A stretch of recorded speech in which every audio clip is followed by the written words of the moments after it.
Boa noite, família Santa Úrsula. Eu sou Pedro Hermes, coordenador de esportes do Colégio Santa Úrsula, e hoje a gente vai tratar aqui de um assunto muito interessante: nutrição e esportes, uma dupla de sucesso. Mas antes de mais nada, antes de a gente começar essa conversa, eu gostaria de pedir, você que está nos assistindo, se inscreve no canal, ativa o sininho para ficar por dentro de todo o conteúdo que a gente produz aqui no YouTube e compartilha com outras pessoas que você acha interessante, que queiram saber um pouco mais sobre esse tema que a gente vai tratar hoje aqui. E a nossa convidada de hoje é a doutora Tássia Toledo, nutricionista e especialista em nutrição funcional e terapia nutricional. E é também a nutricionista da Educação Infantil Santa Úrsula. Tássia, entra aqui para conversar um pouco mais com a gente. Olá, gente. É um prazer estar com vocês hoje, dividir muita informação legal e trazer um pouco da minha prática para vocês.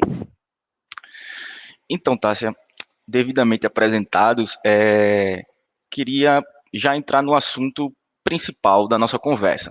A gente sabe que a alimentação seria o combustível para todas as nossas atividades diárias, certo? As atividades cotidianas e atividades físicas, atividades esportivas.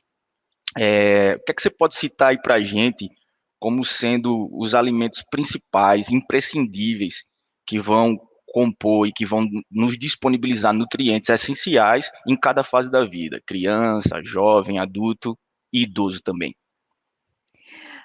Olha, Pedro, uma alimentação equilibrada nesse momento é imprescindível. Então, contemplar a grande maioria dos nutrientes é importantíssimo. Só que tem alguns que a gente consegue pontuar como mais importantes. Então, contemplar todos os macronutrientes, como os carboidratos que vão gerar energia, as proteínas que vão ajudar na construção de tecidos, construção muscular também, as gorduras que vêm para modular os hormônios e a sensação de saciedade. Mas a gente nunca pode esquecer da importância dos micronutrientes, tá?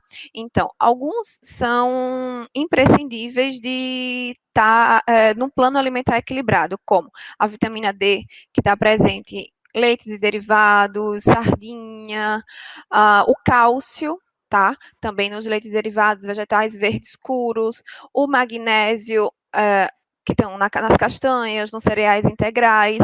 Então, esses dois últimos que eu falo, responsáveis pela contração muscular, recuperação do movimento, recuperação de tecido, não é? O ferro, certo? Presente nas proteínas de origem animal, principalmente na carne vermelha, e nos outros animais, por exemplo, que tem partes de ossos, então, se for um frango, que seja uma sobrecoxa, uma coxa, partes que tem, onde a carne, a proteína é mais escurecida, no caso do frango que tem a carne branca. Além de alguns alimentos que tem que estar presente nessa refeição, nesse cardápio balanceado, é importante que esse dia contemple toda a necessidade energética que essa pessoa precisa. Então, vamos lá, focar no nosso público, nosso maior público, que são os jovens, certo? Quando a gente vai pensar num valor calórico total desse cardápio, desse plano alimentar, a gente precisa levar em consideração algumas coisas que a gente não leva tanto no adulto e no idoso, tá? Que é a formação dos tecidos. Então, a gente precisa levar em consideração taxa metabólica basal, atividade, a taxa metabólica basal é o quanto que o nosso corpo gasta só para manter as funções vitais dele, tá certo? As atividades diárias, então, normalmente os jovens têm muita atividade, então tem a escola, tem as aulas extra, particular, cursinho, inglês, além das atividades físicas, que elevam bastante esse gasto calórico diário, e aí a gente tem uma taxazinha que a gente inclui, que é a de formação dos tecidos, tá? E aí isso daí vai variar de acordo com a maturação do organismo, e não com a faixa etária, tá bom? Então, a gente tem, por exemplo, meninas que têm a mesma faixa etária, né, a mesma idade cronológica, porém em momentos de maturação corporal diferentes. A mesma coisa com os meninos, e aí a gente consegue avaliar isso de forma mais individualizada. Mas, Tássia, você está falando de macronutrientes, micronutrientes, e acho que o macronutriente que é muito falado, principalmente por adolescentes, jovens, é justamente a proteína, certo? E tem muita gente que acha que precisa uma auto-ingestão de proteínas, ou seja, ingerir muito mais proteína do que teoricamente você necessitaria, certo? Porque normalmente jovens, adolescentes entendem que corpos musculosos, eles são bombardeados por essa coisa do padrão estético, padrão ideal, são padrões sociais, e eles estão muito mais suscetíveis a esse tipo de coisa. O que é que você acha dessa questão, dessa busca incessante por mais proteína, consumir alguns suplementos, enfim, que você pode falar com maior propriedade? Olha só, Pedro, hoje a gente já tem realmente de forma segura a oportunidade de aumentar um pouco essa oferta proteica, tá? Mas ela não é necessária. Ela só é necessária em algumas pessoas e não para o público de forma geral. Então, se aquela criança ou aquele jovem, ele só pratica algum tipo de esporte, ou ele faz uma musculação, mas de forma a se manter apenas ativo e saudável, sem um objetivo maior, a gente consegue só com uma alimentação equilibrada dar esse aporte necessário, tá? Mas hoje nas quantidades mais atualizadas, nas recomendações mais atualizadas de proteína, a gente consegue oferecer em torno de 2 gramas de proteína por quilo de peso por dia. Então, o que significa isso, né? Vamos lá, se a gente pegar o exemplo de um jovem de 45 quilos, vezes 2, ele precisa de 90 gramas de proteína ao dia, certo? Lembrando que é 90 gramas de proteína, do nutriente, não é 90 gramas de alimento fonte de proteína, certo? O que significa isso?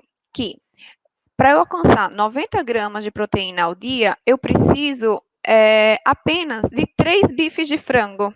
Por quê? 3 bifes de 100 gramas de frango. Porque a cada 100 gramas, por exemplo, de filé de frango, eu tenho 30 gramas de proteína. Olha só, então é uma quantidade muito fácil de se atingir apenas com alimento de verdade, com a refeição balanceada, com o cardápio balanceado, sem lançar mão de uma suplementação, tá? Nesse caso. Não significa que não vai haver necessidade de uma suplementação em algumas situações. Então, a gente tem, muitas vezes, situações clínicas e patológicas onde requerem um aporte proteico um pouco maior, ou um esporte que demande mais desse organismo, e a gente precisa fazer esse aporte proteico, mas não via de regra, tá? E não principalmente para essa faixa etária mais jovem. Tranquilo, Tássia. Agora eu queria que a gente falar um pouquinho sobre atividade física, algumas orientações, novas orientações de órgãos europeus relacionados à atividade física que vão desencadear em questões de nutrição também. E aí eu queria que você fizesse esse gancho comigo.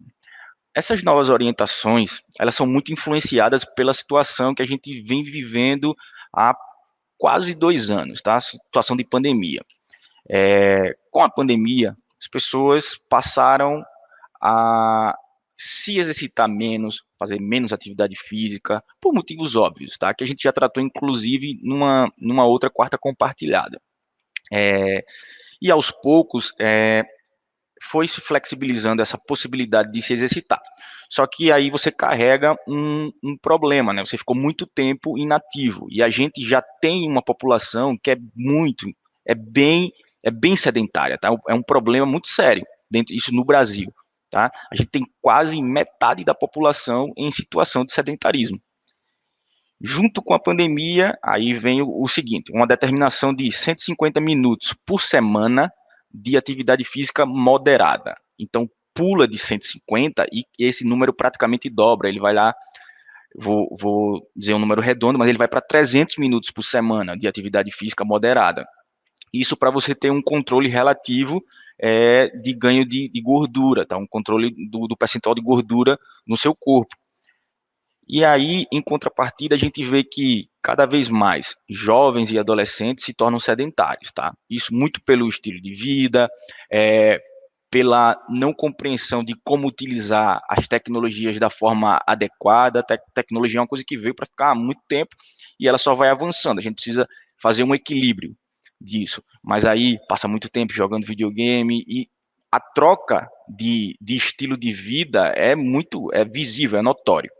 E aí eu queria saber como é que é feito esse trabalho, porque a educação infantil lá trabalha com os pequenininhos, então você vai fomentando tanto um estilo de vida ativo, lógico, a partir de outros profissionais dentro da escola, quanto um estilo de vida do ponto de vista alimentar, né? Você precisa se alimentar bem, justamente para você ter esse controle do que você ingere, do quanto que você gasta, do que é comida de verdade, que é uma expressão que a gente estava conversando, que muita gente usa e que é importante. Você citou aí, eu não preciso, para eu atingir determinado percentual de ingestão de proteína num dia, eu não preciso tomar lá um scoop de alguma coisa, eu posso simplesmente comer três bifes de frango e eu vou ter lá 90 gramas de proteína diária, só nessa refeição, por exemplo.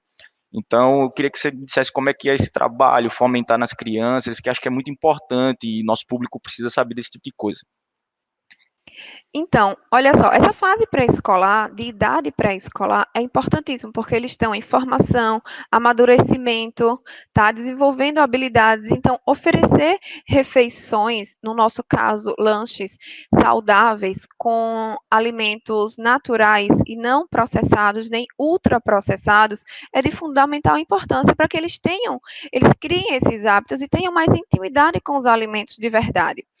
Eu acredito, a gente vê muito essa onda do sobrepeso, da obesidade, mas olha só, eu tenho visto muito na minha prática clínica, cada vez mais adultos preocupados, e pais, tá? Boa parte desses adultos são pais, preocupados com a composição corporal, com hábitos saudáveis, alguns por conta da estética, outros porque sabem realmente a importância de se ter um corpo saudável para uma fase adulta e uma terceira idade mais saudável, tá? E tem se preocupado cada vez mais com isso.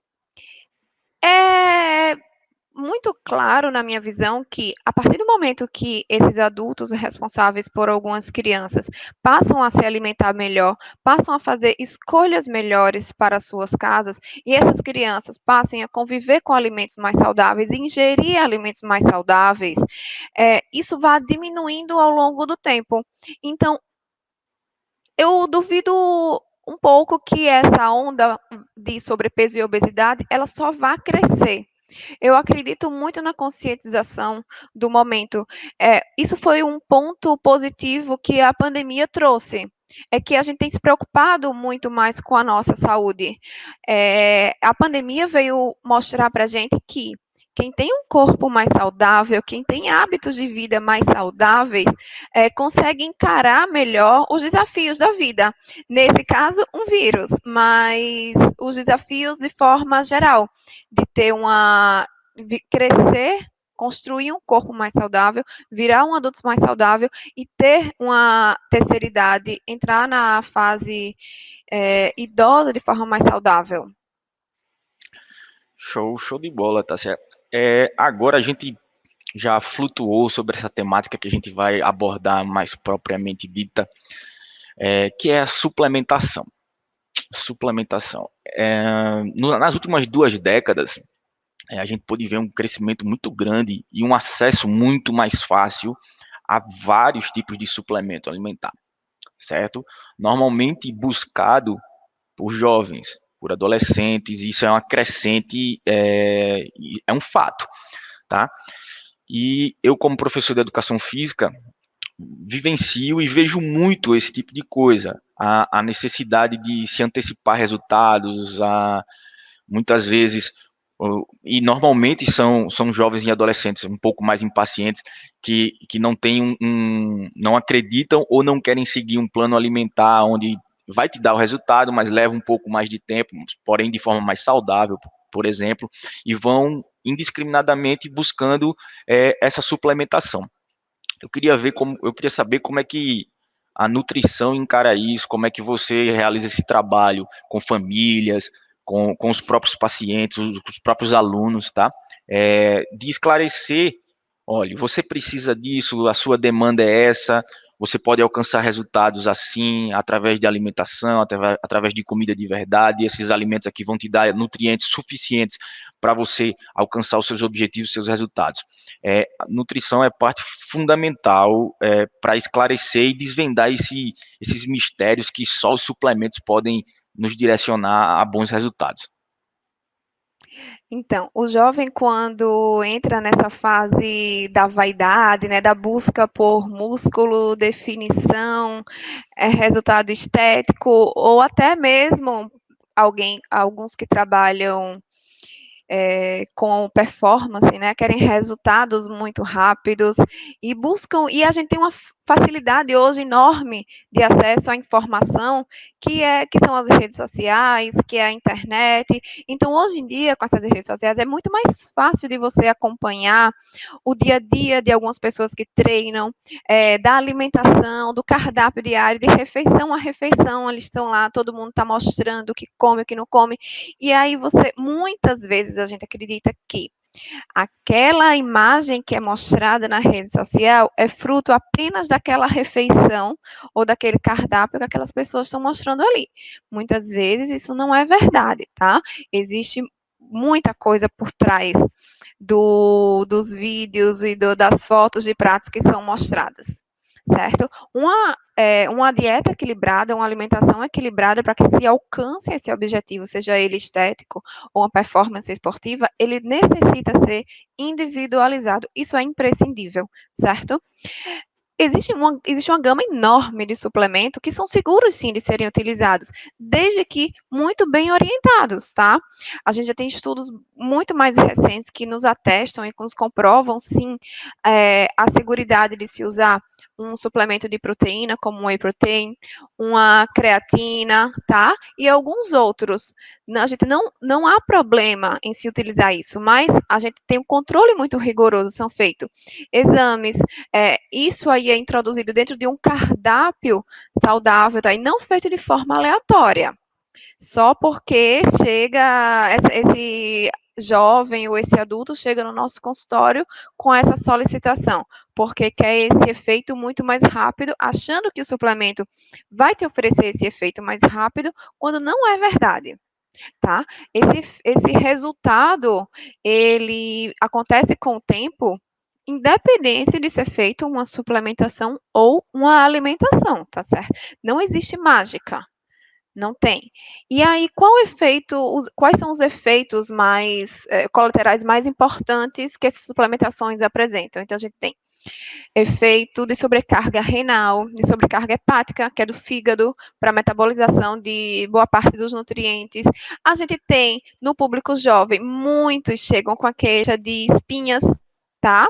E muitas vezes a gente vai checar, vai mais a fundo, perguntando, e observa que, na verdade, está sendo feita uma suplementação indiscriminada, com marcas e laboratórios que não são indicados porque ele comprou sem uma orientação nutricional, sem o consentimento dos pais, e aí teve que buscar um produto de uma qualidade duvidosa, e aí, olha quanta coisa que isso acarreta, usando o exemplo da acne, né, da espinha.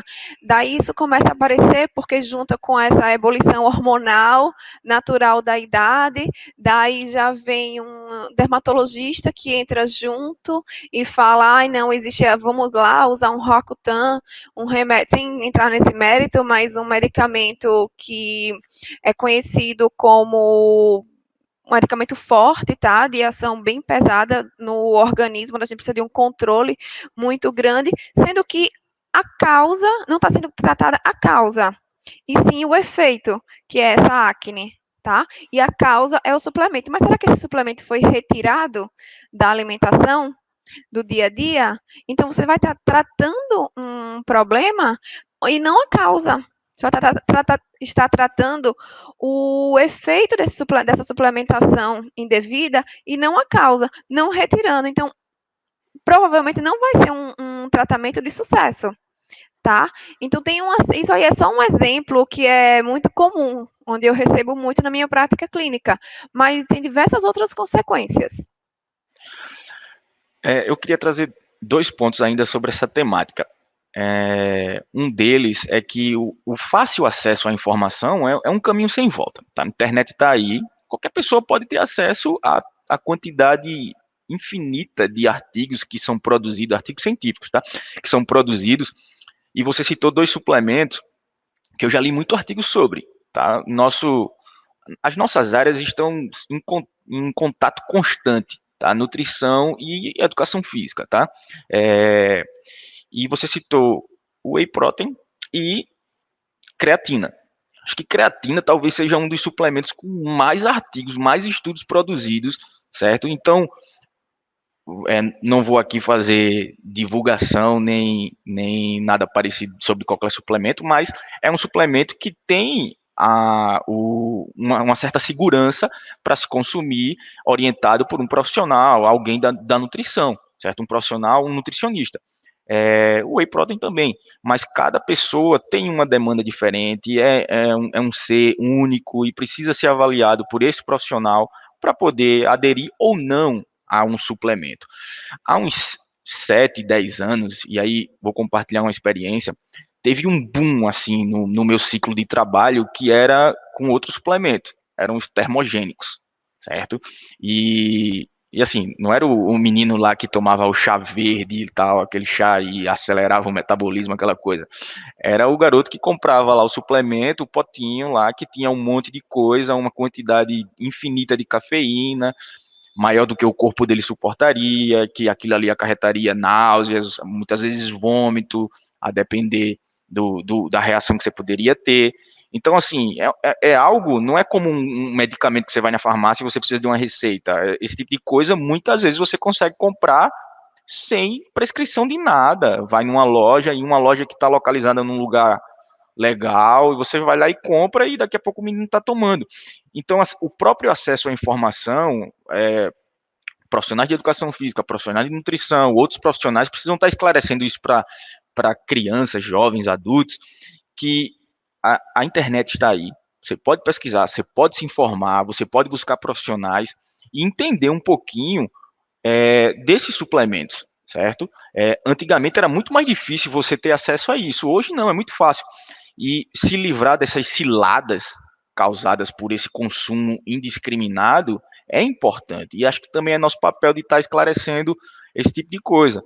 Olha, procura um profissional, acho que é a coisa mais falada, né? Sempre procura um profissional, procura um médico, procura um nutricionista, procura um professor de educação física, você vai tratar de exercício físico. Enfim, acho que é isso um recado que a gente precisa deixar, que é importante. Quer olhar? Pois é, essa oferta de suplementação, na verdade, ela não tem como ser, ela vai ser cada vez maior, tá? Eles não vão, esses produtos, eles não vão sumir do mercado. O que está faltando, ao meu ver? A valorização maior de uma orientação profissional, seja do educador físico, na parte de exercício, seja do nutricionista, onde entra com essa alimentação e suplementação se for necessária. Mas essa informação solta que tem na internet, a gente tem que ter muito cuidado. Para que ela pode servir? Para que ela pode ser positiva? Para desenvolver o nosso senso crítico. Então, eu adoro quando chega alguém e me aborda, ou chega no meu consultório com a listinha e faz, doutora, não se assuste não, mas eu trouxe aqui uma lista de perguntas. Que bom, porque você busca, procura informação e está aqui para esclarecer essas dúvidas. E não só apenas seguiu as orientações que existiam aí de internet, certo? Esses produtos, como você citou, os termogênicos, é importante frisar que boa parte dos nutrientes, eles são contidos nessa lista de ingredientes, do que está contido ali, mas algumas marcas já foram pegas, tá? Nos laudos, nas avaliações, contendo substâncias que não estavam descritas no rótulo, e ainda mais com substâncias proibidas, tá? Então, isso é importantíssimo. Em relação à creatina, hoje a gente tem estudos muito seguros e a gente usa, é um tipo de suplemento que a gente usa para diversas funções. É interessante isso, né?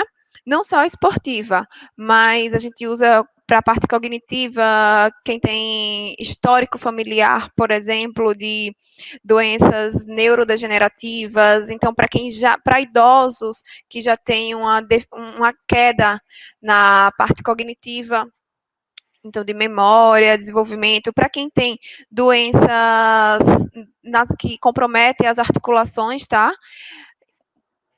É muito bacana, é muito bacana.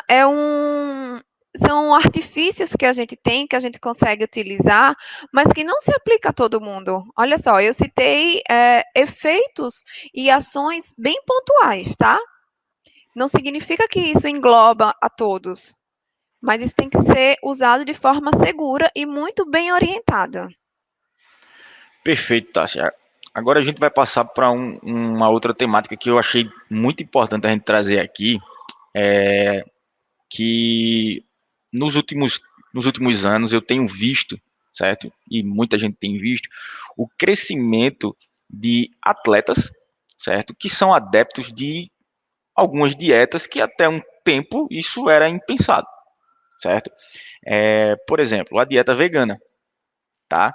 E eu acho muito importante a gente abordar isso, porque a dieta vegana, inclusive, ela traz outras questões que estão associadas a alguém que adere a essa dieta.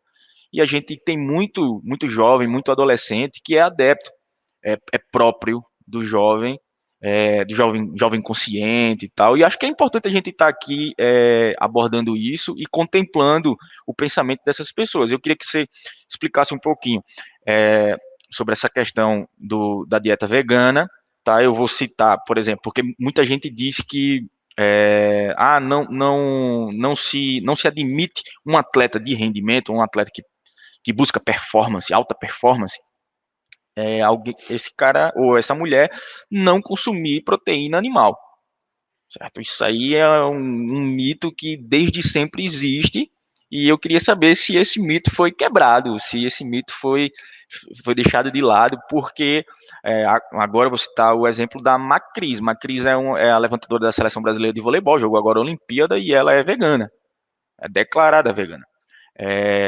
Inclusive, nesses eventos, Olimpíadas, Jogos Escolares da Juventude, que seguem a mesma linha de organização, quando você vai para o restaurante que todos os atletas comem, tem lá, uma das filas é só de comida vegana, tem lá, comida vegana. O cara entra lá e só se serve de comidas que fazem parte do cardápio do vegano. E eu acho muito importante isso e muito importante escutar de uma nutricionista se esse mito foi quebrado, como é que se esse paradigma foi superado. Então fala um pouquinho aí. Sim, sim, isso aí já cai, essa informação já caiu por terra de que a proteína animal ela é imprescindível. Ela não é, tá? Hoje a alimentação vegana e vegetariana para algumas pessoas está bem difundida, certo? Para algumas pessoas é questão de filosofia, para outros de conscientização ambiental, não importa qual seja o teu objetivo, tá certo? O principal é que a gente consegue, sim, oferecer uma alimentação adequada e equilibrada, consegue performance, consegue rendimento, consegue resultados estéticos de satisfatórios, tá? Para aquela pessoa, de acordo com o teu objetivo. Então, só que requer um pouco mais de dedicação, tá? A esse cardápio, a essas refeições e algumas visitas a mais ao nutricionista. Por quê? Porque a gente não é só tirar a proteína animal do prato, certo? A gente precisa equilibrar essa refeição para que ela tenha aminoácidos essenciais suficientes para nutrir o teu corpo. Esses aminoácidos essenciais, eles estão presentes já de forma completa e em sintonia na proteína animal. Já na alimentação vegana, vegetariana, já na parte dos vegetais, no mundo dos vegetais, esses aminoácidos eles estão presentes sim, porém, em determinados alimentos de forma isolada, separadas, tá?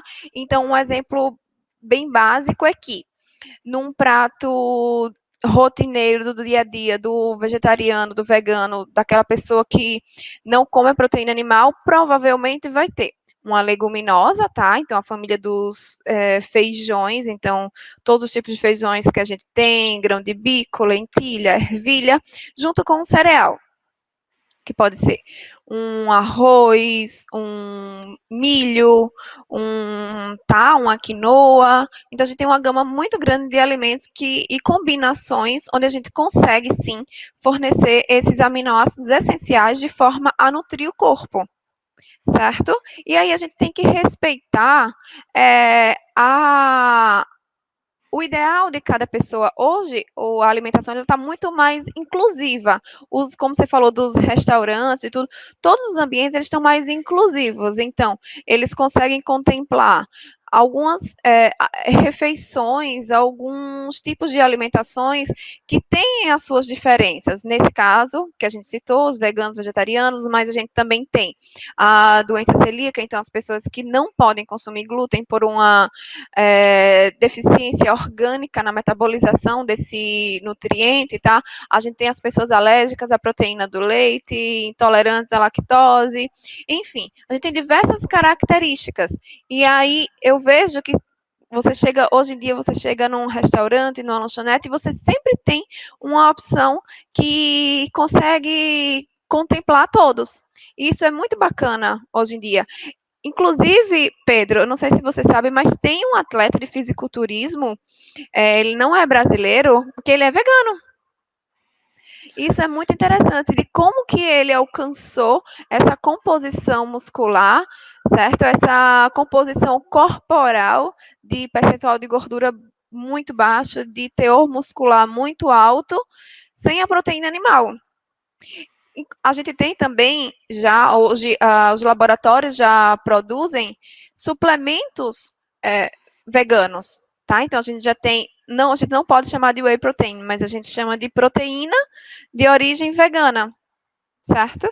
Que vem da batata, do arroz, da ervilha, e aí cada laboratório faz a sua extração, a sua combinação, para que isso seja feito de forma legal lá, para que dê origem a um produto bacana. Mas a gente já tem, sim, também suplementação que contempla módulos de proteína, né, que a gente chama, que contempla esses veganos e vegetarianos. Tássia, dentro disso que você falou, a gente estava conversando ontem, inclusive algumas curiosidades minhas, tudo para se alcançar o rendimento, que as pessoas se preocupam muito com a performance. Mas para alcançar o rendimento é tudo uma questão de adaptação. Você adere a uma dieta diferente, não significa que a alta performance só vai ser atingida com o atleta que faz consumo de produtos de alimentos de origem animal. O vegano não vai ter isso. Não, já se acabou de explicar aí muito bem que essa ideia, que esse mito já caiu por terra. E ainda existem outras abordagens, né? Eu estava até perguntando para você ontem, não, e a dieta cetogênica, aquela coisa. Aí você me disse que, poxa, eu gosto de usar como uma estratégia e tal. E tem gente que passa anos em dieta cetogênica e tem um rendimento, eu conheço pessoas e tem um rendimento muito alto esportivamente falando. Então, nosso corpo tem uma capacidade muito grande de se adaptar, de utilizar outras fontes de energia. Tem gente que tem restrições severas de consumo de carboidrato, que é o caso, inclusive, da dieta cetogênica, e passa a utilizar como fonte primária lá de energia, gordura, enfim. Então, é tudo uma questão de adaptação e de buscar a orientação correta. Estou certo ou estou errado?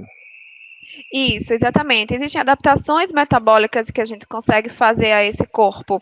Hoje em dia tem se falado muito da dieta cetogênica, do jejum intermitente. Todas essas são estratégias muito bacanas. É muito comum também a gente ver o movimento contra. A gente vê em redes sociais, na internet de forma geral, um movimento contra essas estratégias. Mas elas não são ruins, tá? Elas só precisam ser bem orientadas. Então, não adianta uma pessoa que não tem hábitos saudáveis, que está querendo mudar o seu estilo de vida, partir para uma dieta cetogênica ou partir para um jejum intermitente, tá certo? Existe uma preparação do corpo para que essa pessoa possa chegar lá. Então, a gente começa a trabalhar isso, fazer mudanças de hábitos, mudanças de estilo de vida, de alimentação, e aí a gente consegue ir ciclando, que a gente chama essas estratégias. Porque muitas vezes essas pessoas, no caso do emagrecimento, por exemplo, a gente começa com uma estratégia e segue, com o passar do tempo, é comum que essa velocidade de emagrecimento ela diminua, é comum muita gente já chegar a primeira vez no consultório num efeito platô, onde você pode reduzir drasticamente o valor calórico total da ingestão diária dessa pessoa e ela não vai responder ao emagrecimento, tá? Por conta da adaptação que aconteceu. Então, quando a gente entra com a dieta cetogênica, por exemplo, para tirar essa pessoa do efeito platô, é uma estratégia muito boa, mas para isso a gente precisa dar uma boa orientação a essa pessoa e precisa ter trabalhado esse corpo para isso. O jejum também é uma estratégia muito utilizada hoje em dia, inclusive para controle de doenças de diabetes, hipertensão, hipercolesterolemia e diversas outras, onde a gente tem um resultado fantástico. Mas não é simplesmente a gente de noite, hoje eu vou jantar cedo, amanhã eu só vou almoçar. Vou pular o café da manhã e depois aí eu como o meu sanduíche, meu salgado. Não é bem assim, tá? Não é quando está comendo, comer qualquer coisa. E não é simplesmente chegar no final do dia, hoje extrapolei, acho que amanhã eu vou ficar sem comer. E aí vai fazer exercício, tem mal-estar, e aí acaba demonizando a estratégia que seria bacana se bem orientada. Perfeito, perfeito, Tássia. Eu queria agora trazer um pouquinho novamente a atividade física para a conversa, fazendo um recorte de um documento que é de 2021, lançado pelo Ministério da Saúde, que é o Guia de Atividade Física para a População Brasileira. E ele traz uns dados muito interessantes e alarmantes. A partir disso, fazer um elo aí com a nutrição para a gente desenvolver nossas considerações finais. Nesse documento, ele traz que as mortes relacionadas à inatividade física no mundo, elas compõem um total de 9%, certo? Isso é a taxa mundial. No Brasil, essa taxa, ela sobe para quase 12%, certo? Lógico que um estudo tão recente, para formar esse guia, ele traz consigo dados que foram coletados também durante a pandemia. E como a gente já falou, a pandemia ela acentuou muitos problemas que sempre existiram. O Brasil é um país extremamente sedentário. E ainda tem a questão: 53% da população brasileira ativa, nesses 53%, 60% homens e 47% mulheres. Ou seja, temos mais homens ativos e menos mulheres ativas. Isso muito se deve à própria estrutura de sociedade. Mulheres em casa, homens trabalhando. Isso é um fato. Não vou entrar nesse mérito aqui, tá? Não vou discutir isso neste momento, mas é um fato. A questão da realidade socioeconômica também influencia muito em ser ativo ou não. Normalmente, classes sociais mais elevadas têm acesso a espaços, o poder público interfere nisso, né?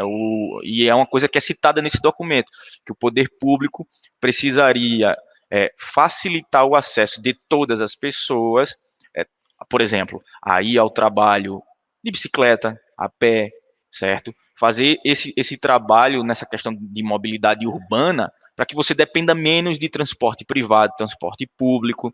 E isso na Europa é relativamente comum acontecer do cidadão ir para o trabalho dele de bicicleta, ou ele vai correndo mesmo, chega lá e toma banho e desenvolve as atividades laborais dele. Um outro ponto abordado nesse documento é em relação às aulas de educação física. A inatividade física de uma população está diretamente ligada ao que a gente fomenta lá atrás, tá? Nos primeiros anos de idade escolar, certo? A mesma coisa provavelmente é com a nutrição, quanto eu vejo muito com meu filho. Meu filho chega em casa e ele adora fruta, adora uma coisa que ele vive dentro da escola, certo? Ele ele vivencia aquilo diariamente e em casa a gente reforça e vai fazendo sempre esse elo, tentando conversar com as mesmas palavras que são ditas dentro da escola. A mesma coisa para a atividade física. Quanto mais a gente fomenta nas idades iniciais a prática de atividade física, e isso é o grande papel desse fomento de uma vida ativa na idade escolar, é da educação física. E aí, nesse documento, é sugerido pelo menos 3 aulas semanais de educação física dentro da escola, certo? Onde você possa criar hábitos saudáveis do ponto de vista do exercício físico, da atividade física, de conhecer. Porque a gente estava até conversando ontem, não é todo mundo que gosta de modalidades coletivas, por exemplo. Tem gente que tende a gostar de outras modalidades, de natação, de judô, ou de nenhuma dessas. Em algum momento da vida vai passar a fazer musculação, vai frequentar uma academia, enfim. Existe atividade física para todo mundo, existe esporte para todo mundo, em todos os âmbitos. E isso é abordado muito fortemente nesse documento produzido pelo Ministério da Saúde. E só queria que você reforçasse essa questão da nutrição relacionado com os hábitos que são gerados e a partir daí você fizesse suas considerações finais para a gente estar encerrando nosso papo hoje. Então, aquilo que eu falei em relação à importância da introdução de bons hábitos alimentares nessa idade pré-escolar, e que isso seja de continuação durante todo o período escolar, né? Toda a idade escolar. Claro que na idade pré-escolar eles estão muito mais abertos ao novo. Então, informação, não tem tanto conhecimento da diversidade de junk foods e de opções não saudáveis e ultraprocessadas que existem, seja no supermercado ou seja numa lanchonete. E aí é muito mais fácil de você ter um controle maior. Mas aí, a partir do momento onde você forma um hábito, onde você mostra a importância dessa alimentação saudável, e aí aquela criança, futuramente, ela é exposta, porque isso é quase inevitável, ela é exposta a esses outros alimentos, seja numa festinha, numa lanchonete, numa viagem, enfim, em outros momentos, ela tem que saber que aquilo ali não é proibido, tá?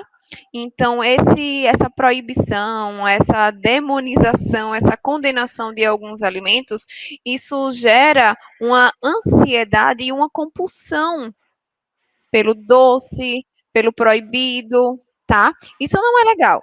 O que é legal é você conscientizar essas crianças e jovens do equilíbrio e saber que a maior parte do seu cardápio tem que ser composto por alimentos de verdade, comida de verdade, alimentos saudáveis, tá? E não por esses outros. E aí, quando a gente consegue criar isso, colocar isso na cabecinha deles, tudo fica muito mais fácil. Em relação a esse ponto que você tocou do transporte público, de como resolver isso, é uma orientação minha para algumas pessoas que conseguem, mas isso não é uma realidade muito grande. Então, eu peço, sim, para quem mora relativamente perto, quem mora numa área segura, que tente ir trabalhar de bicicleta, tente subir as escadas do prédio e não elevadores. Então, já consegue evitar o uso de elevador, já é mas não tem um gasto calórico significativo, representativo, mas aquilo vai se somando ao longo do seu dia e da sua semana e da sua vida, tá? Então, você deixa o seu corpo muito mais saudável, você mexe muito mais o seu corpo. Isso é importantíssimo. Para as crianças, Pedro, isso é legal. Você falou sobre as modalidades, do que cada um se interessa. Nem todo mundo tem a habilidade para esportes, tá? Acho que eu sou um exemplo disso. Eu nunca me identifiquei muito com esporte, mas gosto de praticar uma atividade física, então me encontrei na musculação. E aí eu acho que cada um tem que viver experiências e se encontrar em algum momento. Mas eu também conheço pessoas que não se identificam com nada. E aí é importante a gente não é uma fala tão legal, mas é importante a gente salientar que nem tudo que a gente faz na nossa vida é apenas o que a gente quer, não é? Então, a gente tem as nossas obrigações, tem as nossas obrigações com o trabalho, tem as nossas obrigações com o nosso corpo, a gente tem a obrigação de cuidar do nosso corpo, é onde a gente mora. Então, tenta inserir essa atividade física, algum movimento, como uma obrigação. E aí eu tenho certeza que a produção hormonal da sensação de prazer, de dopaminas e serotonina vai dar conta de tornar aquilo ali um momento muito prazeroso para você. Tem um estudo relativamente recente que com atividade física que avaliou a atividade física de crianças de 13 anos. E aí foi bem interessante. Ele foi dividido em dois grupos, certo? Um grupo praticou apenas esportes que eram oferecidos na escola, então handebol, futebol, natação, e o outro foi levado à sala de musculação para fazer esse treino 3 vezes na semana, durante 30 minutos. E aí eles observaram que o grupo que praticou apenas esportes, cresceu durante esses 3 meses. A média de crescimento foi de 1,5 centímetros. E de que esse grupo que praticou musculação cresceu 2,8 centímetros. Olha só que diferença. Isso veio para quebrar um tabu muito grande, que era a prática de musculação por jovens, tá? Não significa que todas as crianças podem ir a uma academia ou a um estúdio e praticar musculação. Não. Com a compilação de outros estudos, o que foi que eles observaram? Que crianças de 6 a 8 anos é indicado a prática de esportes, como eu falei anteriormente, natação, vôlei, artes marciais, handball, vôlei. Já as crianças de 10 anos, a partir dos 10 anos, eles podem praticar esportes de intensidade, de velocidade, como ciclismo, atletismo, e que a musculação hoje tem sido recomendada a partir dos 13 anos. Claro que sempre com uma orientação profissional adequada, para que a gente não venha a ter lesões, não prejudique esse crescimento, tá? Não é uma regra. Então, você fez musculação, você não vai ter nenhum prejuízo no seu crescimento, ao contrário, você vai crescer mais. Não.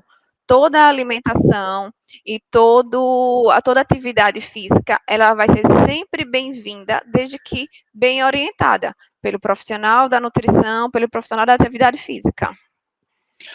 Isso, tá.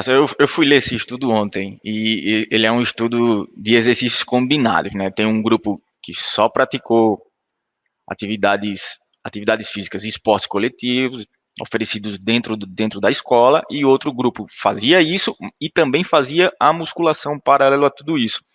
E aí teve essa diferença nos centímetros que as crianças cresceram, que cada grupo cresceu em média. A musculação tem uma importância muito grande, na verdade, exercícios de força têm uma importância muito grande no desenvolvimento ósseo, no desenvolvimento da criança, e esse é outro mito, né, que foi quebrado, que criança não pode fazer musculação. Logicamente, como está lá, não só nesse estudo, mas em vários outros, existem as faixas etárias propícias para se iniciar um treinamento de força, que não necessariamente ele precisa ser apenas na academia. Você pode fazer um treinamento de força também fora da academia, durante o seu próprio treino de futebol, de basquete, de vôlei, de handebol, enfim, do que seja, certo? Mas é importante trabalhar todas essas valências, todas essas variáveis e aliar tudo isso à alimentação. Sem alimentação, nada vai funcionar. Seja perder peso, seja manter, seja ganhar, certo? É sempre importante aliar a atividade física, por isso que eu falei, são duas áreas que caminham lá juntas, abraçadas o tempo inteiro. E eu gostaria de finalizar justamente trazendo isso. A importância da gente fomentar lá no início da idade escolar, tanto o gosto, tá? A atração, porque praticar esporte, praticar atividade física é uma coisa inerente ao ser humano, tá? Eu não preciso ensinar alguém a fazer atividade física para que ela goste. Normalmente as pessoas vão se sentir atraídas porque o resultado daquilo é bom, a sensação é muito boa. Quando se é criança, não tanto a sensação, mas as experiências que se vive, né? Ah, puxa, eu vou jogar uma bola, é algo extremamente prazeroso. Meu filho, desde pequeno, adora o implemento bola. E ele gosta de correr, ele gosta de pular.